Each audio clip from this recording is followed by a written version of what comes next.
He was Lord Addy Myers, the Duke of Westmoreland, a man whose name commanded respect in every corner of the British Empire. Yet for one summer, he chose to be no one. He traded his silk coats for coarse livery, his title for the simple name Leo, and his sprawling duchy for the servants' quarters of a countryside manor. His mission? To discover the true character of his arranged fiancée, the famously beautiful, but reportedly icy, Lady Geneviève de Courtenay. He sought the truth, hoping to find a heart beneath the polished exterior. But in the shadowed gardens of her home, he found his truth in a single, devastating whisper, a whisper that did not just break his hope, but threatened to shatter the very man he was. The dust of the road was a commoner's affliction, and Lord Addy Myers, the 8th Duke of Westmoreland, was finding it profoundly irritating. It settled in a fine grey film on the cheap wool of his borrowed coat and worked its way into his lungs with every jolt of the hired coach. For a man accustomed to the perfectly sprung carriages of his own fleet, this journey was a particular form of torment. His valet, Grimes, a man whose face was a permanent mask of stoic disapproval, sat opposite him. "Your Grace, it is not too late to reconsider this theatrical folly." "It is not folly, Grimes," Addy retorted, wiping a smudge of dirt from the window pane to peer at the rolling green hills. "It is reconnaissance. I am to bind my life, my name, and my future to this woman. I will not do so blind. The gossips in London paint Lady Geneviève de Courtenay as a marble statue, beautiful and cold, with a heart that beats only for the prestige a ducal coronet will bring. I need to know if there is a woman of substance beneath the ice, or merely a calculating ambition. And the only way to ascertain this is to polish her family's silver and carry her luggage?" Grimes asked, his eyebrow arched so high it nearly vanished into his hairline. "Precisely," Addy said with a grim smile. "As Duke, I would see only the performance she has perfected. As Leo, a mere footman joining the staff at Barrington Hall for the summer season, I will be invisible. I will see the unguarded moments. I will hear the whispers not meant for a duke's ears. I will find the real Geneviève de Courtenay." The plan had been surprisingly easy to execute. A distant cousin of Grimes had served as the butler at Barrington Hall for decades. The man, a Mr. Hobbs, was discreet, loyal, and owed the Myers family a significant favour. With the promise of a generous supplement to his retirement, Hobbs had agreed to hire a new, supposedly experienced footman from London, sight unseen. Upon their arrival, Addy was swiftly inducted into the world below stairs. The sheer difference was jarring. The air, thick with the smell of beeswax and boiling laundry, was a world away from the perfumed salons of his Mayfair residence. The hierarchy was just as rigid as the one above, but its currency was gossip and seniority, not titles and land. He was shown his quarters, a small, sparse room he would share with 2 other footmen, Thomas and William. They looked him over with a mixture of suspicion and indifference. He was taught the precise angle at which to hold a serving tray, the exact method for decanting wine without disturbing the sediment, and the cardinal rule, be silent, be swift, and be invisible. His first glimpse of his fiancée was not in a grand ballroom, but through the polished glass of the dining-room doors. He was on duty, standing ramrod straight, his posture the only remnant of his true station. Lady Geneviève entered on the arm of her father, Baron de Courtenay, a man whose weathered face held the permanent anxiety of dwindling fortunes. The London gossips had not exaggerated her beauty. It was a masterpiece of aristocratic breeding, hair the colour of spun gold, swept into an elegant chignon, eyes a startling shade of cornflower blue, and a profile so perfect it could have been carved for a Roman coin. But it was her expression that captured Addie's attention. It was a mask of serene, impenetrable poise.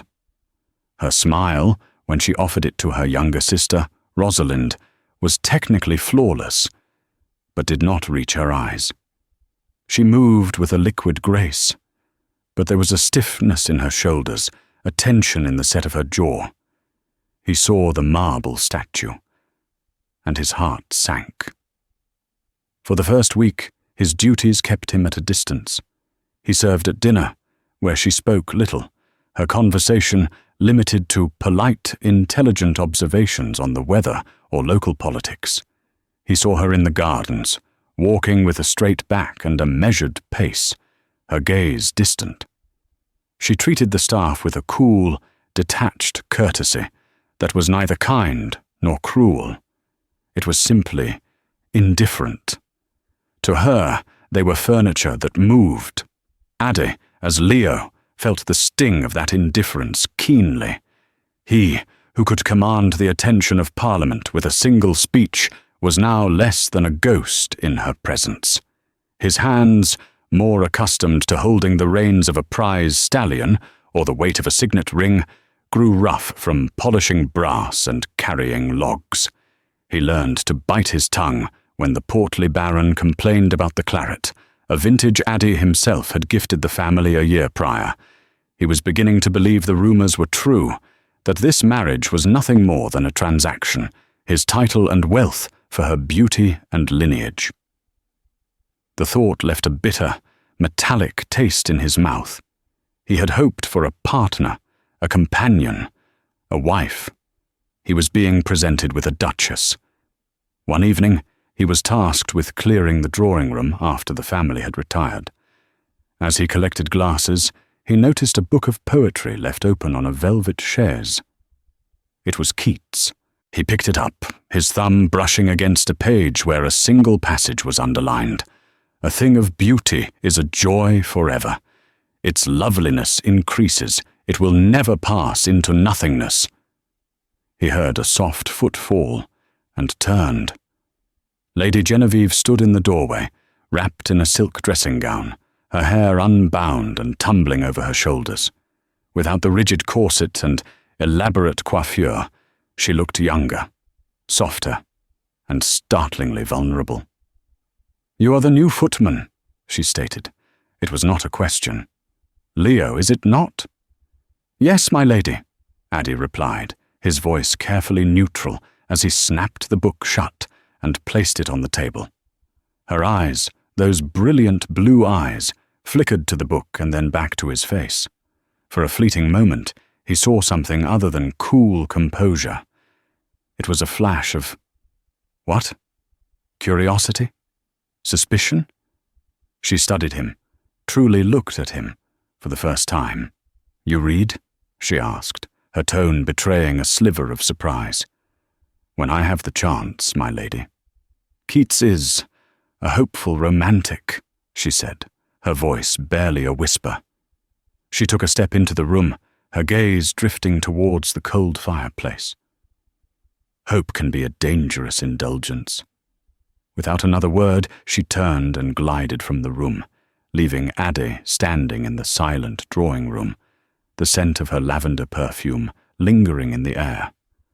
For the first time since his arrival, he felt a flicker of doubt. The marble statue had just shown its first, infinitesimal crack. Perhaps there was more to Lady Genevieve de Courtenay than met the eye. Or perhaps, he thought grimly, it was just a more sophisticated performance than he had anticipated. The exchange in the drawing room unsettled Addie. Genevieve's comment about hope being a dangerous indulgence echoed in his mind, a discordant note in the symphony of perfect composure she conducted around herself. It suggested a world-weariness that a young woman of her station should not possess. His mission, which had begun to feel like a grim confirmation of his fears, was now tinged with a reluctant curiosity. His new role as Leo, began to grant him the access he had craved. Mr. Hobbs, perhaps taking pity on the newcomer's apparent diligence, or following some unspoken instruction from Grimes, began assigning him tasks that brought him closer to the family, specifically closer to Lady Genevieve. He was tasked with tending the fires in the private sitting rooms, delivering morning tea, and carrying books to and from the library. It was in these small, unguarded moments that Addie began to assemble a portrait of a woman entirely different from her public persona. One rainy afternoon, he was sent to her private sitting room to mend the fire. He entered quietly, expecting the room to be empty. Instead, he found Genevieve at her writing desk, not composing polite letters, but hunched over a stack of formidable-looking ledgers. Her brow was furrowed in concentration, a smudge of ink was on her cheek, and she was chewing on the end of her quill, an act of such unladylike anxiety that it startled him. She didn't hear him enter. He watched for a moment from the doorway, a silent observer. He saw her hand tremble slightly as she tallied a long column of figures. She let out a soft, frustrated sigh and pressed the heels of her hands against her eyes, her shoulders slumping in a wave of what looked like pure exhaustion and despair. The Ice Queen had melted, replaced by a young woman drowning in worry. He made a deliberate noise, clearing his throat softly. She jumped, her mask of composure instantly snapping back into place. Her back straightened, and her hand smoothed the papers into a neat pile, covering them with a piece of blotting paper. "The fire needed seeing to, my lady," he said, his voice a low murmur as he knelt at the hearth. "Yes." "Thank you, Leo," she replied, her tone once again cool and distant. But Addie saw the faint blush on her cheeks and the way her gaze darted to the ledgers, as if to ensure their secrets were safe. He worked in silence, acutely aware of her watching him. He was a footman, a piece of furniture, and yet he had seen something he was not meant to see. Another time, he was carrying a heavy load of firewood through the west wing when he heard the sound of the pianoforte coming from the music room. The melody was not the precise, technically perfect piece she played for guests. This was something else, entirely. A composition that was wild, passionate, and filled with a profound sadness. It soared with a desperate longing before crashing into a cascade of dark, tumultuous chords. Drawn by the sound, Addie set the wood down and peeked through the crack of the slightly ajar door. He saw Genevieve at the piano, her eyes closed, her body swaying with the music. This was not a performance. This was a confession. Every note was a cry from a soul he was beginning to realize was trapped. When the final, sorrowful chord faded into silence, her hands remained on the keys, her head bowed. He saw a single tear trace a path down her cheek and fall onto the ivory. He retreated before she could see him, his own heart aching with a confusing mix of pity and fascination. Who was this woman? The cold socialite who spoke of marriage as a duty, or the weeping artist who poured her hidden sorrows into music? Their interactions became more frequent, though always brief and bound by the strictures of their supposed stations. He would hand her a book in the library, and their fingers would brush for a split second, sending a jolt of unexpected warmth through him. She would look up, her blue eyes wide with a flicker of surprise, before quickly pulling her hand away. He began to notice small things. She always thanked the servants, a small courtesy many in the aristocracy omitted. He saw her sneak leftover cakes from the kitchen to give to the stable boy, a young orphan named Finn. He once saw her sitting in a hidden alcove of the garden, speaking softly to her younger sister, Rosalind, her face animated with genuine warmth and affection as she braided wildflowers into the girl's hair. This was the Genevieve he had hoped to find, a woman of depth, kindness, and hidden passions. The arrangement he had once dreaded was beginning to look less like a sentence and more like a privilege. He found himself looking for excuses to be near her, to catch another glimpse of the real woman behind the mask. As Leo, he felt a protectiveness over her, a desire to understand the source of her secret sadness and, foolishly, to ease it. He was falling in love. Not with the idea of Lady Genevieve, his fiancée, but with the woman herself, the woman who worried over ledgers, who played heartbreaking music in secret, and who showed quiet kindness when she thought no one was watching. His deception, however, was a double-edged sword. The closer he got, the more the lie chafed at him. He was earning her trust, or at least her notice, under false pretenses. What would happen when she learned the truth? Would she see his actions as a romantic quest for authenticity, or as the ultimate betrayal? One evening, Lord Percival Devereux came to dinner. He was a neighbouring landowner, handsome, impossibly charming, and possessing a reputation for being as ruthless in business as he was in seduction. Addie, serving wine, watched him with an immediate and visceral dislike. Devereux's attention was fixed solely on Genevieve. "My dear Lady Genevieve," Devereux purred, his smile not reaching his cold, calculating eyes. "You seem tense. The pressures of a grand engagement, I presume? The Duke of Westmoreland is a very fortunate man. To win such a prize." Addie's hand tightened on the neck of the decanter. Devereux spoke of her as if she were a horse he had lost at auction. Genevieve's smile was brittle. "The Duke and I are both aware of our duties, Lord Devereux." "Ah, duty," Devereux mused, swirling the wine in his glass. "A cold bedfellow. One must hope the ducal coffers are warm enough to compensate." The comment was a brazen insult, veiled in slick charm. Addie saw a flash of pure fire in Genevieve's eyes before it was quickly extinguished, replaced by her usual placid mask. "My family's comfort and security are my primary concern," she said, her voice like ice. "That is all that matters."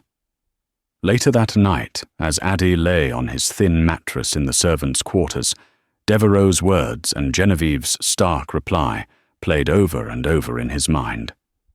"My family's comfort and security are my primary concern." It sounded so transactional, so cold. It was a direct contradiction to the glimpses of warmth he had seen. He was caught in a storm of conflicting evidence. Was she the kind woman he was beginning to love, forced into a difficult position? Or was she the master manipulator the rumors claimed her to be, showing him only what she wanted him to see? He was more confused than ever. He needed a definitive answer. He needed to hear the truth from her own lips, in a moment when she believed herself to be completely and utterly alone. He didn't know then that he would get his wish, and that the truth he so desperately sought would destroy him. The annual de Courtenay Garden party was the highlight of the local social calendar, a final flourish before the family departed for the London season. The sprawling lawns of Barrington Hall were transformed into a sea of pastel silks, fluttering fans and bobbing parasols. Laughter and the light strains of a string quartet drifted on the warm afternoon air. For Addie, it was a day of relentless work. Dressed in the formal livery, he moved through the crowds with trays of champagne and delicate pastries, his body on autopilot, while his eyes constantly scanned for one person. He had become an expert at tracking Genevieve's movements, a silent, invisible satellite in her orbit. Today, she was the perfect hostess, a vision in a gown of pale blue that matched her eyes. She drifted from group to group, offering a graceful smile here, a polite word there.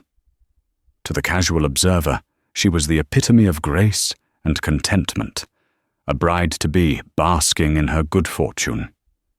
But Addie saw the truth. He saw the subtle tension in her smile, the way her fingers worried the stem of her untouched champagne flute, and the weary, haunted look that clouded her eyes when she thought no one was looking. Lord Devereux was, predictably, a constant presence at her side. His possessive posture and smug expression grated on Addie's nerves like sand on silk. He watched as Devereux leaned in close, whispering something in Genevieve's ear that made her flinch, a barely perceptible motion that Addie, in his heightened state of awareness, caught instantly. The afternoon wore on, and Addie's duties took him to a small, secluded terrace near the rose garden, where he was to replenish a drink station. The area was partially shielded by a large, ornate trellis thick with blooming white roses, their scent heavy in the air. As he uncorked a new bottle of champagne, he heard voices from the other side of the trellis, Genevieve's voice, and that of her younger sister, Rosalind. He froze. This was it. A private conversation, unguarded. He knew he should leave, that to eavesdrop was a dishonorable act, but the desperate need to understand the woman he was to marry, the woman he was falling for, overpowered every gentlemanly instinct he possessed. He pressed himself back against the cool stone wall, hidden by the screen of leaves and flowers. "I cannot bear it much longer, Jen." Rosalind's voice was a worried whisper. "Lord Devereux watches you, like a wolf watches a lamb. And you look so unhappy." There was a pause, and Addie could picture Genevieve's perfect mask of composure. "Happiness is a luxury, Rosalind. You know this. Security is a necessity. But to marry a man you have never even properly met," Rosalind protested. "The Duke of Westmoreland is a complete stranger. They say he is stern and proud. What if he is cruel? What if you are miserable for the rest of your life?" Addie held his breath, his heart hammering against his ribs, every fibre of his being strained to hear her response. This was the moment of truth. Genevieve's sigh was a long, shaky exhalation, a sound of such profound weariness that it physically pained him. When she spoke again, her voice was stripped of all its polished artifice. It was raw, brittle, and terribly, terribly quiet. It was the voice of the woman who played the pianoforte in the dark, the woman who wept over ledgers. "It does not matter what kind of man he is," she said, her voice a ghost of a whisper. This was the whisper he'd been waiting for, the whisper that would define everything. Rosalind's voice was laced with disbelief. "How can you say that? Of course it matters." "No," Genevieve insisted, and her next words were delivered with a chilling finality, each one a perfectly aimed dart that flew through the trellis and pierced Addie's heart. "I will do my duty. I will smile. I will be the perfect Duchess, and I will produce an heir. I will endure the Duke, but I will never love the man." Addie felt the air leave his lungs. The world seemed to tilt on its axis. "I will endure the Duke." Rosalind was crying now. "Oh, Jen, to live without love." "Love?" Genevieve's short, bitter laugh was the cruelest sound Addie had ever heard. "Love does not pay father's debts. Love does not secure your future or mine. Love does not restore the de Courtenay name." She paused, and her voice dropped even lower, a venomous secret shared between sisters.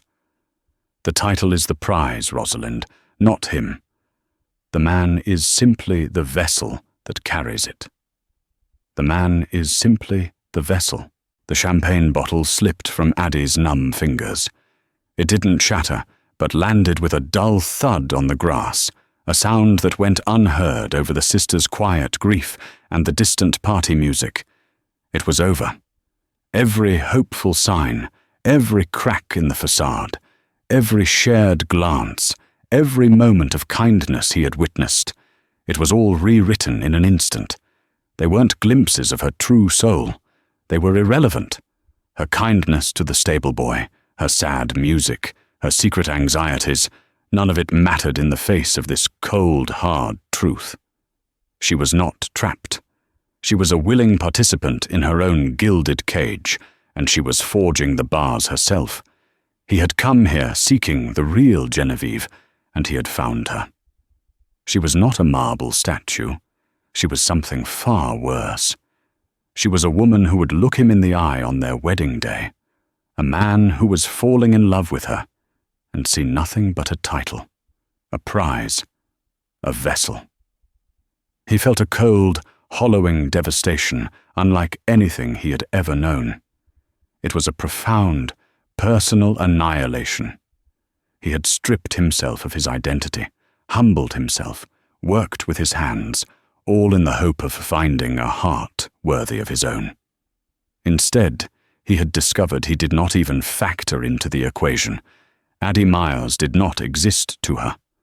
Only the Duke of Westmoreland did. He backed away from the trellis, his movements stiff and robotic. The sounds of the party were a dull roar in his ears. The scent of roses was suddenly cloying, suffocating. He looked down at his hands, calloused and rough from a footman's labor, and a humorless, broken smile touched his lips. He had dressed as a footman to see if she was worthy of him. He had just heard, in her own words, that she believed he wasn't even worthy of being loved. The whisper had not just shattered his hopes for their future.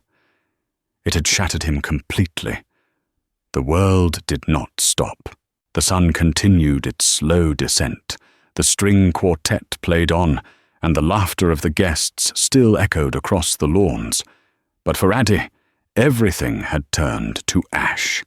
The whisper had been a venom, and it was now spreading through his system, freezing his blood, turning his burgeoning love into a shard of ice in his chest.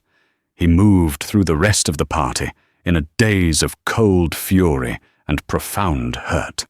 His training as a duke, the years of schooling his features into an impassive mask for political meetings and court appearances, served him well. As Leo, his face became a blank slate of perfect servitude. He refilled glasses, cleared plates, and answered requests with a clipped, chilling efficiency. The change was so subtle that only someone watching closely would have noticed the life had gone out of his eyes. Genevieve did. Later, as twilight bled across the sky and guests began to depart, she found herself on the main terrace. She saw Leo moving among the last of the stragglers, his posture rigid. Over the past few weeks, she had grown accustomed to his quiet presence. There had been an intelligence in his eyes, a stillness about him that she found strangely calming. She had found herself speaking to him more than any other servant, asking his opinion on which book to read, a shocking breach of protocol that she couldn't explain. There was a connection, a silent understanding she felt when he was near. Now, that was gone.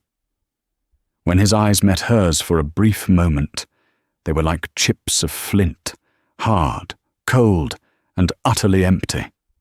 He looked through her as if she were made of glass. The footman who had once looked at her with a disquieting intensity now saw nothing at all. The shift was so abrupt, so complete, that it unnerved her. She felt a bizarre and unwelcome sense of loss. For Addie, the days that followed were a living hell. He had to remain at Barrington Hall until Grimes could arrange a plausible reason for Leo's departure. So he stayed, and he served the woman who had unknowingly gutted him.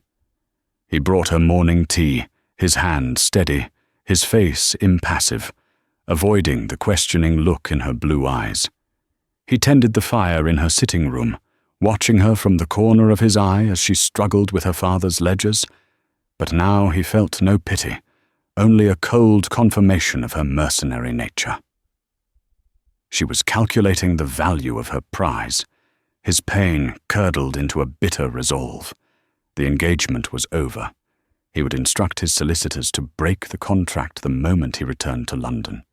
He would be polite, clinical, and final. He would cite incompatibility. He would offer a generous settlement to the Baron to avoid a scandal and cushion the family's fall, not out of kindness, but out of a duke's duty to tidy his affairs. He would erase the de Courtenay family and Lady Genevieve from his life. The decision brought him no comfort. It only hollowed him out further. The change in Leo did not go unnoticed by the staff. Thomas and William, his roommates, put it down to city-bred arrogance.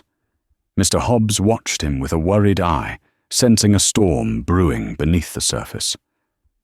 Genevieve found it increasingly difficult to ignore. One afternoon, she found him in the library, polishing the silver candlesticks with a grim focus.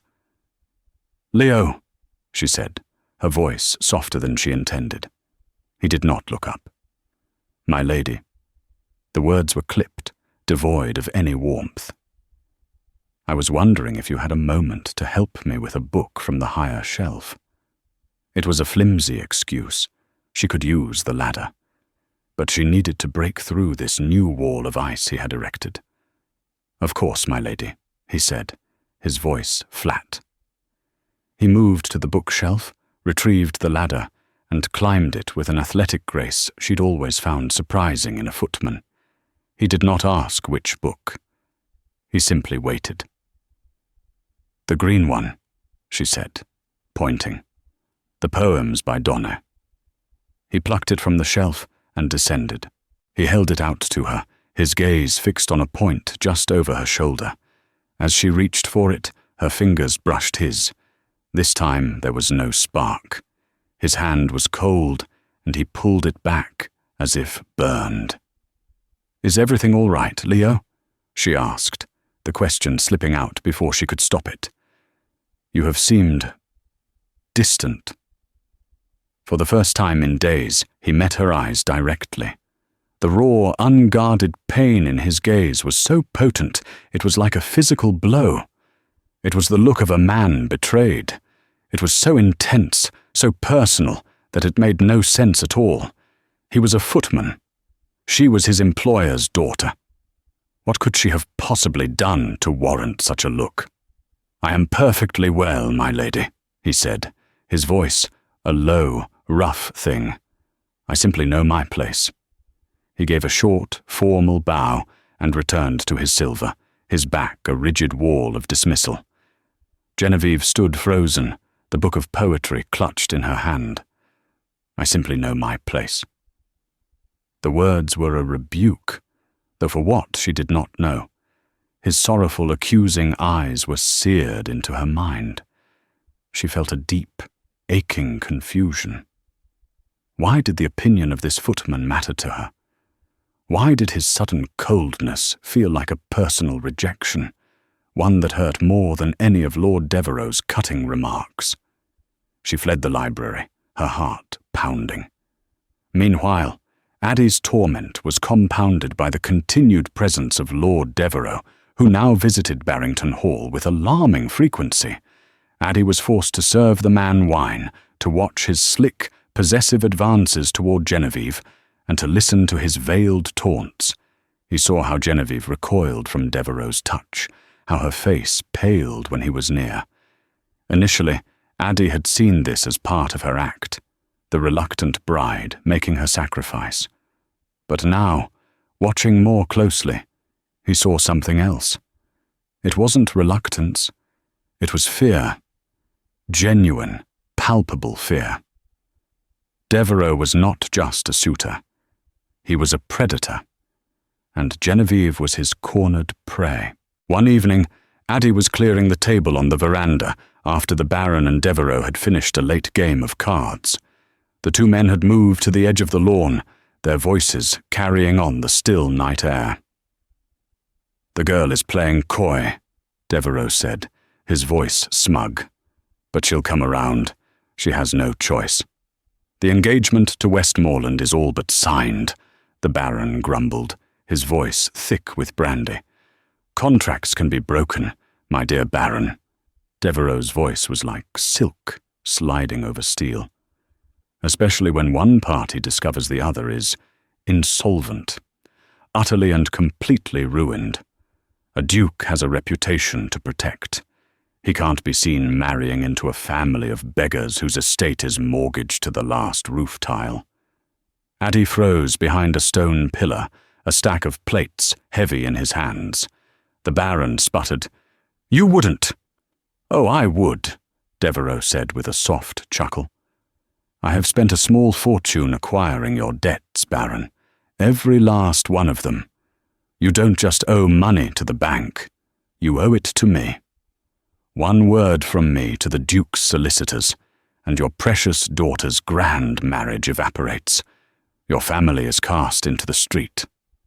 But I am a reasonable man. Persuade Genevieve to accept my hand instead. Her beauty for your salvation. It's a very simple transaction." The world, which had shattered for Addy in the rose garden, now rearranged itself into a new, horrific picture. The ledgers, Genevieve's desperation, her fear of Devereux, her bitter words to Rosalind. Love does not pay father's debts. The title is the prize, not him. It hadn't been a confession of her cold-hearted ambition. It had been a cry of utter desperation. She wasn't choosing a title over a man. She was choosing her family's survival over her own heart.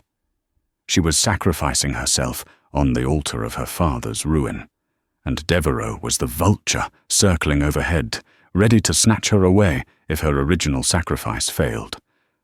The ice in Addy's veins did not melt. It fractured. He had been so consumed by his own wounded pride, his own shattered ego, that he had been blind to the truth of her predicament. He had judged her, condemned her, and hated her for words she had been forced to speak. He looked across the lawn at the two men, one weak and the other wicked, and then he looked up at the lighted window of Genevieve's room. She was not a villain. She was a victim. And he, in his ignorance and pain, had just made himself her silent, unwitting tormentor. The revelation struck Addy with the force of a physical blow. He stood in the shadows of the veranda, the plates in his hands forgotten, as the pieces of the puzzle clicked into place with horrifying clarity. Genevieve wasn't a mercenary. She was a sacrifice. She was a daughter trying to hold a crumbling dynasty together with the only thing of value she had left: herself. Her whispered words in the rose garden replayed in his mind. But this time they sounded different. The bitterness he had heard was not aimed at him, the unknown Duke, but at the cruel fate that had forced her hand. The coldness was not a character trait. It was a shield forged in desperation to protect herself from the emotional cost of what she was about to do. She was convincing herself, as much as Rosalind, that love was irrelevant, because to admit its importance would be to acknowledge the true horror of a loveless, transactional life. And Devereux, the man was not just a rival. He was a blackmailer, a predator who had engineered the family's ruin to trap her. He had bought her father's debts, holding them like a noose he could tighten at any moment. A wave of self-loathing washed over Addy.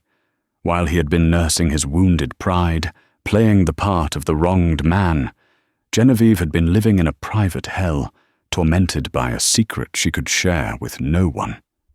His coldness, his judgmental silence in the past few days, must have been just one more weight upon her already burdened shoulders. He had seen her pain and, in his arrogance, had mistaken it for a flaw. His purpose shifted in an instant. This was no longer about his feelings or the broken engagement. This was about justice. It was about protecting the woman he now knew, beyond any doubt, that he loved. Not the idealized version he had hoped to find, but this one, the fiercely proud, secretly terrified, and incredibly strong woman who was willing to sacrifice everything for her family. He had to act, but his disguise was now a cage. As Leo the Footman, he was powerless. He could do nothing but watch and listen.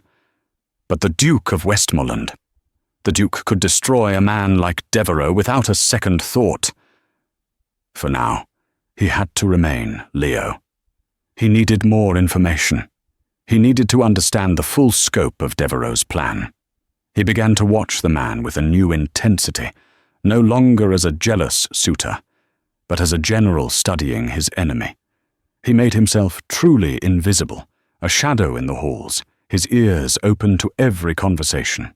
His chance came 2 days later. Devereux arrived unannounced, his mood darker and more impatient than usual. He brushed past the butler, demanding to see Lady Genevieve alone. Mr. Hobbs, flustered, directed him to the conservatory at the back of the house. Knowing this was a critical moment, Addie acted quickly. He grabbed a watering can from a utility closet, inventing a pressing need to tend to the ferns inside the conservatory. He entered through a side door just moments after Devereux, keeping a large potted palm between himself and them, his movements slow and methodical as he pretended to work. Genevieve stood near the glass wall, her back ramrod straight. She looked pale, but defiant. "Your visits are becoming tiresome, my lord," she said, her voice sharp. "And your delays are becoming insulting," Devereux shot back, dispensing with all pretense of charm. He stepped closer, invading her space. "The Duke will be arriving in the region soon to finalize the arrangements. My offer expires the moment he sets foot on this property. Have you made your choice?" "My choice was made months ago," she said. "I am to marry the Duke of Westmoreland." Devereux laughed, a low, ugly sound. "You speak of it like a settled matter. It is not. It is a house of cards, and I am holding the one that brings it all down." He reached into his coat and pulled out a sheaf of papers. "Your father's promissory notes, every last one of them, signed over to me. I own this house, my dear. I own that dress on your back. I own the very air you breathe. And if you marry the Duke, I will present these to his solicitors the very next day. The scandal will be spectacular. The de Courtenays exposed as bankrupts and charlatans. Your father will see debtor's prison. You and your sister will be destitute. Is that the wedding gift you wish to give your new husband?" Genevieve flinched as if he had struck her. Her face was as white as marble. "What is it you want?" she whispered, her voice trembling. "What I have always wanted," he said, his eyes raking over her. "You. Publicly break your engagement to the Duke. Announce your intention to marry me. I will be generous. I will tear up these notes as a wedding present. Your father is saved. Barrington Hall is saved. You will be Lady Devereux." "And be your property forever?" she spat, a spark of her true fire returning. "A beautiful, well-kept property," he purred, reaching out to touch a lock of her hair. She recoiled violently. "Do not touch me." His face hardened. "Do not mistake your position, Genevieve. You have no power here. You are a commodity, and 2 buyers have shown an interest. One, the Duke, is offering a high price, but he is unaware that the merchandise is flawed, tainted by ruin. I, on the other hand, know exactly what I am buying, and I am offering a deal that saves you from the scrap heap. Choose." Addie's blood ran cold. He had never in his life felt such a potent, murderous rage. To see her cornered, threatened, and spoken to in such a vile manner ignited a primal fury within him. His knuckles were white where he gripped the handle of the watering can. It took every ounce of his considerable self-control not to drop his disguise, cross the room, and beat Devereux to within an inch of his life. But that would solve nothing. It would expose his deception and potentially ruin Genevieve's reputation in the process. He had to be smarter. He had to play the long game. "I need more time," Genevieve said, her voice barely audible. "You have until the midsummer ball this Saturday," Devereux snapped. "I will expect your answer then, and I expect it to be the correct one. Make no mistake, Genevieve. If you defy me, I will not only ruin you, I will enjoy doing it." He turned on his heel and strode out of the conservatory, leaving Genevieve standing alone, trembling. She wrapped her arms around herself, her perfect posture finally collapsing. A choked sob escaped her lips, and she sank onto a stone bench, burying her face in her hands. Addy remained frozen behind the palm, his heart breaking for her. He wanted to go to her, to comfort her, to tell her that none of it was real, that he was here and he would save her. But he was Leo, the footman. All he could do was offer her a glass of water and a comforting platitude. He knew then what he had to do. The midsummer ball was in 3 days. Devereux had set the stage for the final act. Addy would have to write the ending himself. He would let this charade play out until the very last moment. He would allow Devereux to feel the full flush of victory, to believe he had won. And then, at the height of the ball, in front of all their peers, the Duke of Westmoreland would make his appearance. He would not just save Genevieve. He would utterly and completely annihilate the man who had tried to destroy her. The predator's gambit would end in his own public execution. Addy slipped out of the conservatory, his mind a whirlwind of cold, calculated fury. The game was on. The ballroom at Barrington Hall was a glittering spectacle, a brave facade against the family's crumbling fortunes. Hundreds of candles cast a warm, dancing light over the county's elite. But for Addy, the brilliance felt cold and sharp.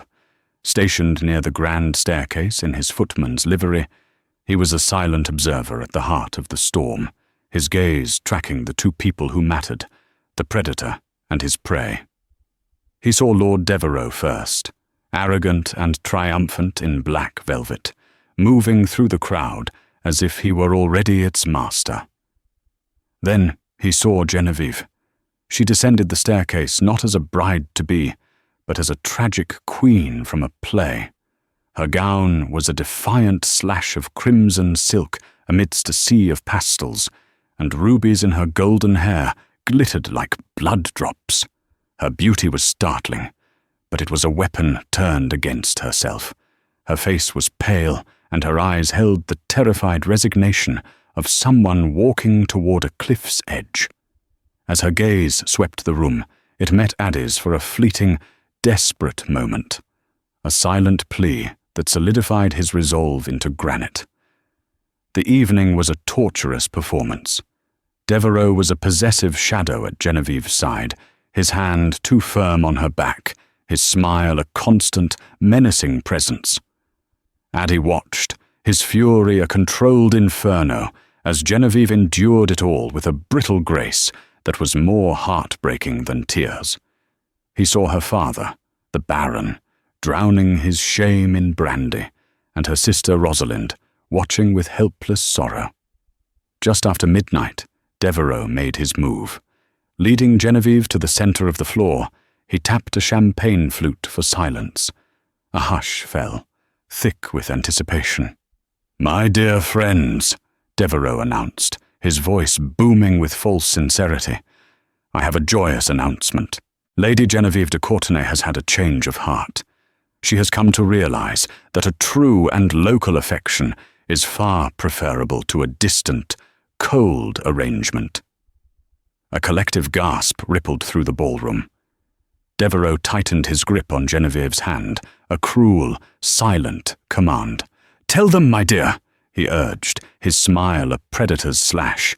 Genevieve's lips parted, but no sound emerged. Her eyes, wide with panic, darted around the room, searching for an escape that didn't exist. They finally locked on Leo, the footman, and in his fierce, steady gaze, she found a strange, inexplicable anchor. She began, her voice a thread. What she means to say. A new voice interrupted, cutting through the tension with an authority that commanded absolute attention. Every head turned. Addy stepped forward from the shadows of the staircase. He was still in a servant's livery, but he moved with the fluid confidence of a man who owned the very ground he walked on. Devereux glared at him. "Who is this? Have the servants been given a voice tonight, Baron?" Addie's eyes were fixed only on Genevieve, burning with a fire she now recognized as fierce protectiveness. "You will not speak for her, Devereux," he said, his voice dangerously quiet. "And you will unhand her. Now." "You dare give me orders?" Devereux snarled, his face purpling with rage. "You will be horsewhipped for this insolence." "I think not," Addie replied with chilling calm. He reached up and, with a slow, deliberate motion, unfastened the high collar of his jacket. He shrugged the coarse garment from his shoulders, letting it fall to the floor. Dressed now in the fine linen shirt of a gentleman, he met the stunned gaze of the crowd. "For those of you who do not know me," he announced, his voice ringing with power, "my name is Addie Myers. I am the 8th Duke of Westmoreland, and that is my fiancée, whose arm you are so rudely restraining." The silence that followed was so profound, it was almost violent. Genevieve stared, her mind unable to process the impossible truth. Leo, the footman who read poetry, whose inexplicable coldness had wounded her, was the Duke himself. Devereux's face turned a sickly white. He dropped Genevieve's arm as if it were on fire. "Westmoreland, this is absurd, a trick." "Is it?" Addie took another step forward, his eyes like chips of ice. "I came to Barrington Hall in disguise to learn the true character of my future wife. Instead, I learned the true character of a blackmailer and a coward." He addressed the spellbound guests. "This man has been buying the Baron's debts for the sole purpose of threatening this family with ruin, all to force Lady Genevieve into marrying him." "It's a lie," Devereux stammered, his composure shattering. "Then you won't object when my solicitors begin a full inquiry into your financial affairs tomorrow," Addie countered smoothly. "As for the de Courtenay debts," he added, his gaze flicking to the shell-shocked Baron, "consider them paid. I will absorb them as part of the marriage settlement." He walked the final few steps to Genevieve, the world shrinking to the space between them. He ignored the hundreds of watching eyes and spoke only to her, his voice low and aching with regret. "Forgive me. Forgive my deception and my blindness. My pride made me deaf to your pain. I see you now, Genevieve. I see all of you." Tears she hadn't known she was holding back streamed down her face. This was real. He was real. Addie turned back to the ashen-faced Devereux, his expression merciless. "You are not welcome here. If I see your face or hear your name again, I will personally see to your complete and utter ruin. Now get out." The command was absolute. Broken and exposed, Devereux stumbled backward through the crowd, which parted for him as if he carried a plague. He fled the ballroom in utter humiliation. The unmasking was complete. The predator had been vanquished, and in the center of the silent room, Addie and Genevieve stood amidst the wreckage of their secrets, a future waiting to be reckoned with. The great ballroom fell silent, the scandalized whispers of the departing guests fading into the night. In the vast empty space, Addie and Genevieve stood alone, the discarded footman's jacket a lonely relic on the polished floor between them. The air was thick with all that had been revealed and all that remained unsaid. "You," Genevieve finally whispered, her voice fragile as she tried to reconcile the footman she had known with the Duke before her. "It was you all along." "Yes," Addie said, his own voice heavy with regret. "And I am more sorry than I can say. Not for the deception, but for my blindness. I heard your words in the garden, and my wounded pride made me deaf to your pain. I judged you without understanding the weight of the burden you carried. Can you forgive me?" She looked at him, truly seeing the man behind the dual masks he had worn. "There is nothing to forgive. I said those things because I had to believe them. To hope for a marriage of affection would have made my duty unbearable." "The marriage contract can be torn up," he stated, his voice firm as he closed the remaining distance between them. "Your family's debts are my concern now, regardless of your decision. You are free, Genevieve. You do not have to marry me." Freedom. It was the one thing she never thought she would have.